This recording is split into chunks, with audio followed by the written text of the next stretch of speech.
बिस्मिल्लाहिर्रहमानिर्रहीम। अस्सलाम वालेकुम नाज़रीन, आप देख रहे हैं डिजिटल हमारा मीडिया और मैं हूं नवीस सती। और बात करेंगे आज़ाद जम्मू एंड कश्मीर के इलेक्शन के फ़ौरन बाद आपने देखा कि PP 38 का आज इंतखाब जो है वो जारी है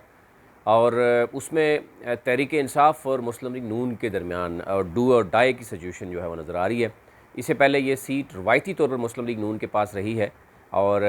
लास्ट हमने देखा मेंबर्स जो पंजाब असम्बली थे मुस्लिम लीग नून की तरफ से वो जो जीते थे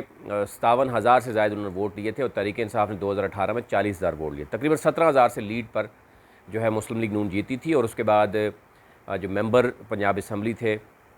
उनकी डेथ हो गई थी और ये सीट जो है वो खाली हुई है। दोबारा से अब मुस्लिम लीग नून और PTI का मुकाबला है और लेकिन PTI ने इस दफ़ा जो है वह यहाँ पर बड़ी यानी स्ट्रॉन्ग कंपेन जो है वो जारी रखी हुई है। काफ लीग भी इसमें शामिल है, पीपल्स पार्टी भी इसमें कहीं ना कहीं शामिल है, आज़ाद उम्मीदवार भी शामिल हैं और दूसरी तरफ से मरीम नवाज़ और हम देखते हैं कि जो सलमान शहबाज जो हैं ये शहबाज शरीफ के दरमियान भी कुछ इख्तलाफात की ख़बरें आ रही हैं। अब देखना ये होगा कि ये सीट नवाज़ शरीफ के साथ ज़राए बता रहे हैं कि नवाज़ शरीफ के साथ जो गुफ्तगू हुई है एक ज़ूम मीटिंग में, उसमें शहबाज शरीफ ने ये शायद पहले ही कह दिया है कि इलेक्शन जो है वो ये हार सकते हैं। अब जो सूरत हाल है वो आपके सामने रख देते हैं, कुछ चीदा पॉइंट्स आपके सामने रखते हैं। PP 38 का सियालकोट का ये मुकाबला है। पहले ये भी कहा गया था कि फरदौस आशिक अवान ने डिसीजन उसको ले लिया था कि वो इस्तीफ़ा देंगी और जाके कंपेन करेंगी, लेकिन हमने देखा कि वो उनको वज़ीर-ए-आज़म, ये कहा जा रहा है कि वज़ीर-ए-आज़म ने इस्तीफ़ा जो है वो देने के कहा कि नहीं होना चाहिए। 2018 के इलेक्शन अगर देखें तो 57,636 वोट जो है वो लिए थे। चौधरी खुश अख्तर जो सुबहानी थे उनकी फिर डेथ हो गई। उसके बाद उस वक़्त PTI के जो सईद अहमद बल्ली थे उन्होंने 40,575 वोट लिए थे और ताहिर हुंदली जो कि तहरीक इंसाफ की उस वक़्त थे और ये कहा जा रहा था कि नाराज़ हैं, उन्होंने उस वक़्त तकरीबन 13,000 12,500 के करीब वोट लिए थे। अब PMLN की ये सीट खाली हो गई है डेथ की वजह से और अब ये 2021 में जो मार्का हो रहा है, अब चंद दिन कबल यानी 25 जुलाई को सियालकोट में ही जो जम्मू और वैली की सीट्स हैं 12, उनमें से एक सीट जो सियालकोट की थी उस पर तहरीक इंसाफ कामयाब पाई है और जो बहुत ही टफ मुकाबला था और ये कहा जा रहा था, हम भी ये समझते थे कि मुस्लिम लीग नून वो सीट निकाल लेगी, लेकिन सियालकोट में तहरीक इंसाफ की वो सीट निकलने के बाद वहाँ ग्राउंड पे जो तहरीक इंसाफ का के जो वोटर है और जो उम्मीदवार है उनका मोराल जो है वहाँ पर बुलंद भी हुआ और फिर ये जो वहाँ पर तहरीक इंसाफ के जो उम्मीदवार हैं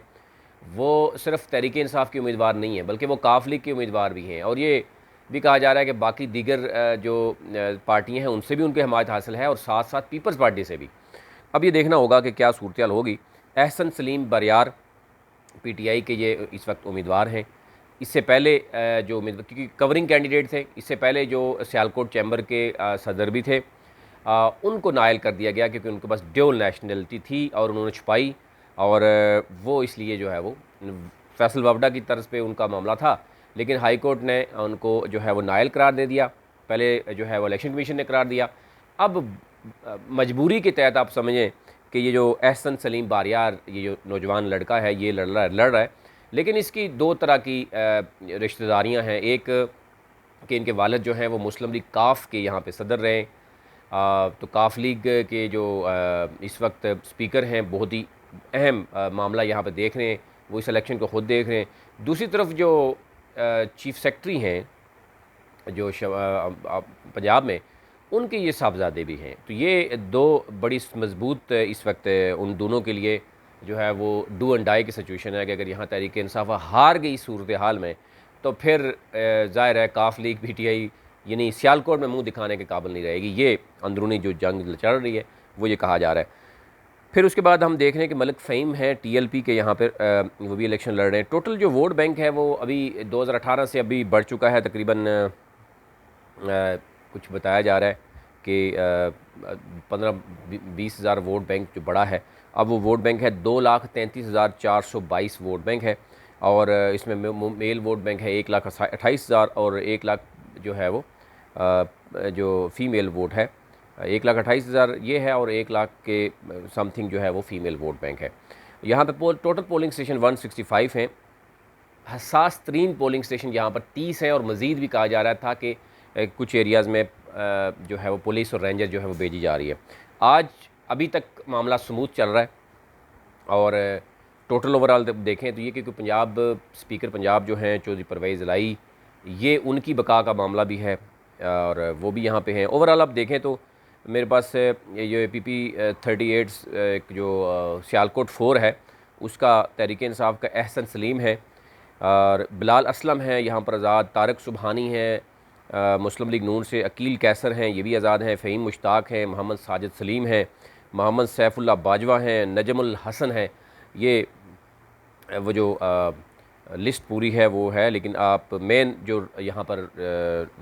यानी लड़ाई है, जो सियासी जंग है, वो तहरीक इंसाफ और मुस्लिम लीग नून की है। मुस्लिम लीग नून की ये रवायती सीट है। मुस्लिम लीग नून भी कोशिश कर रही है कि वो इस सीट को जो है वो डिफेंड कर सके, लेकिन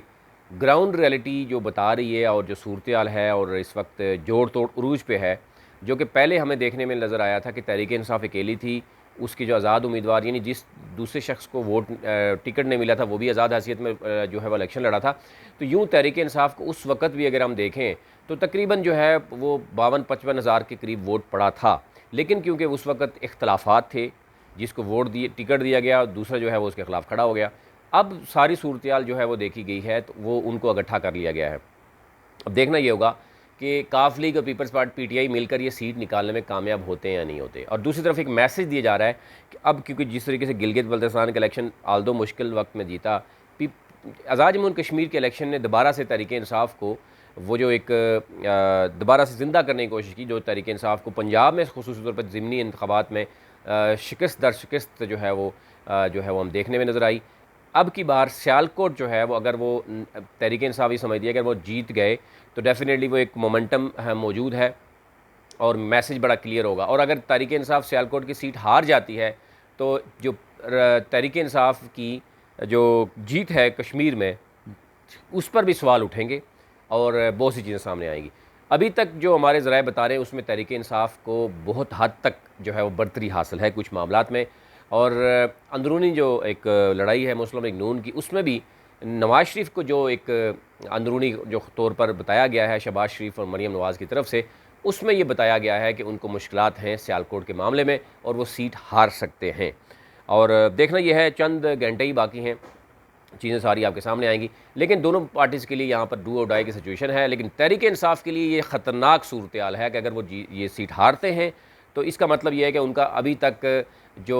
बयानिया है वो आवाम को यहाँ पर तस्लीम नहीं है और कश्मीर इलेक्शन पर भी सवाल उठेंगे, जो कि पहले ही मुस्लिम लीग नून जो है वो इस पर तहफ़्फ़ुज़ात और पीपल्स पार्टी भी तहफ़्फ़ुज़ात का इज़हार कर चुकी है। अभी तक लिए इतना ही। चैनल को ज़रूर सब्सक्राइब कीजिए ताकि हर नई आने वाली वीडियो जो है वो आप तक पहुँच सके और अपने कमेंट से ज़रूर आगाह कीजिए।